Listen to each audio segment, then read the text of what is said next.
भातार सखी हाँ पता रोज नहीं हर के गरबा Music by Abhay Papa. हर के गरबा Mixed by Vinayaka Recording Studio, Alawali. अरे रोबे पलंग प जवानी ई कहियो ना सता। अरे रोबे पलंग प जवानी ई कहियो ना सता।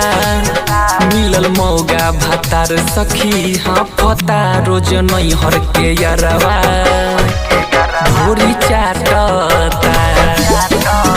मिलल मौगा भातार सखी हाँ पता रोज नहीं हर के यरवा भोरी चाटता।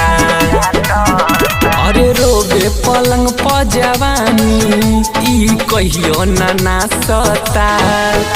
अरे रोबे पलंग प जवानी ई कहियो ना सता। मिलल मौगा भातार सखी हाँ पता रोज नहीं हर के यरवा भोरी चाटता। मिलल मौगा भातार सखी हाँ पता रोज नहीं हर के यरवा भोरी चाटता। मिलल मौगा भातार सखी हाँ पता रोज नहीं हर के गरबा भोरी चाटता। चढ़ल जवानी पानी खोजता एकरा न तनको असर होखता। एकरा न तनको असर हो सखी हो चढ़ल जवानी पानी खोजता एकरा न तनको असर होखता। 2 मिनट में झर जाला सखी एकरा से हमारा न पेट भरता। अरे कतनो लगाई होठ लाली ई कहियो न चाटता। मिलल मौगा भातार सखी हाँ पता रोज नहीं हर के यरवा भोरी चाटता।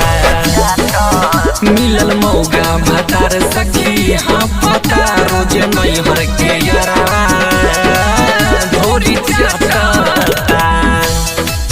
मिलल मौगा भातार सखी हाँ पता रोज नहीं हर के गरबा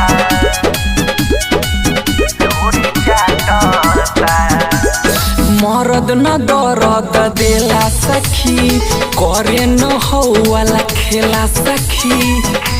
ए सखी का बताई मरद न दरद देला सखी करे न हो वाला खेला सखी। चढ़े के 3 बार चढ़ जाला सखी करेला खाली एक बेरा सखी।